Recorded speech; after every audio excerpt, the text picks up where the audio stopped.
आज के समय में घर खरीदना हर मिडिल क्लास परिवार का सबसे बड़ा सपना होता है।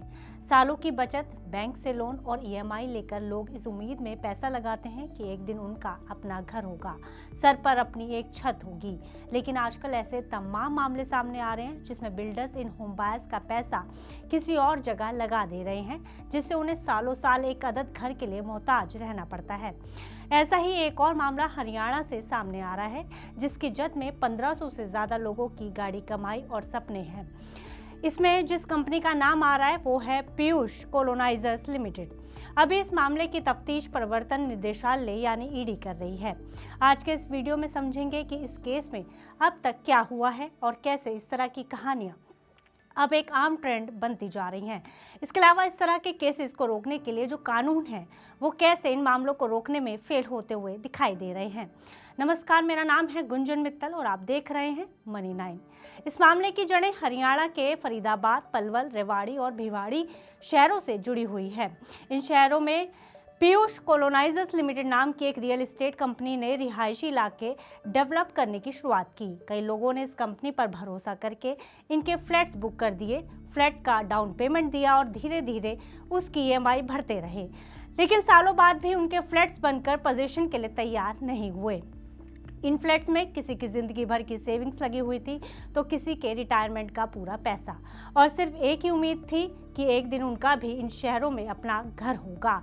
लेकिन उन्हें जिन घरों का सपना दिखाया गया वो सिर्फ कागजों तक सीमित रह गया। अब जरा समझिए कि अंदर क्या चल रहा था। जांच में सामने आया कि जो पैसा लोगों से घर बनाने के लिए लिया गया था वो प्रोजेक्ट में ना लगाकर अलग अलग कंपनियों में घुमाते हुए दूसरे कामों में लगाया गया। दरअसल जांच में पता चला है कि उन पैसों का इस्तेमाल नई जमीन खरीदने में किया गया है। ऐसे में बेचारे होम बायर्स अपने घर की लड़ाई को लेकर जांच एजेंसियों के दरवाजे पर पहुंचे। जब शिकायतें बढ़ने लगी तो मामला अलग अलग एजेंसियों तक पहुंचा। Haryana police, economic offence wing और सेंट्रल ब्यूरो ऑफ इन्वेस्टिगेशन। इन एफआईआर्स के आधार पर एनफोर्समेंट डायरेक्टोरेट यानी ईडी ने जांच शुरू की और धीरे धीरे मामले की परत दर परत खुलने लगी और पैसों का सारा फाइनेंशियल ट्रेल सामने आ गया कि किस तरह पैसा एक कंपनी से दूसरी कंपनी में गया और कैसे उसे असली प्रोजेक्ट से हटाकर दूसरी जगह इस्तेमाल किया गया। ये सारी कहानी सामने आ गई। इन सारे मामले के बीच कंपनी की हालत भी बिगड़ती चली गई। साल 2019 में कंपनी इंसॉल्वेंसी में चली गई, यानी कंपनी अपना लिया हुआ कर्ज नहीं चुका पाई। कॉर्पोरेट इंसॉल्वेंसी रेजोल्यूशन प्रोसेस शुरू हुआ जो कि अभी तक चल रहा है। और इन सब में जो सबसे ज्यादा मार झेल रहे हैं वो है बेचारे होम बायर्स, जिनका पैसा भी गया और उन्हें घर भी नहीं मिला। इसके अलावा जांच के दौरान यह भी सामने आ रहा है कि जब मामले ने तूल पकड़ा तो कंपनी के प्रमोटर्स ने अपनी संपत्तियों को अपने परिवार वालों के नाम ट्रांसफर करना शुरू कर दिया। ईडी के मुताबिक ये सब कुछ जमीनों को बचाने के लिए किया जा रहा था। ऐसे में इस पूरे मामले पर ईडी ने कार्रवाई करते हुए अप्रैल 2026 में करीब 944 करोड़ रुपए की संपत्तियों को अटैच कर लिया। इसमें पलवल में 63 एकड़, भिवाड़ी में 62 एकड़ और धाड़ुएड़ा में 7 एकड़ जमीन शामिल है। साथ ही फरीदाबाद में करीब 19,000 स्क्वायर फीट का कमर्शियल स्पेस, कई फ्लैट्स और एग्रीकल्चर लैंड भी शामिल हैं। जो भी एसेट्स इस पूरे मनी ट्रेल से जुड़े पाए गए हैं, ईडी ने उन्हें जब्त कर लिया है और कंपनी पर पीएमएलए के तहत मामला दर्ज करके आगे की जांच कर रही है। इसके अलावा 30 मार्च 2026 को ईडी ने इस मामले में गुड़गांव की स्पेशल कोर्ट में कंपनी के फॉर्मर प्रमोटर अमित गोयल और अन्य लोगों को आरोपी बनाकर रिपोर्ट भी पेश कर दी है।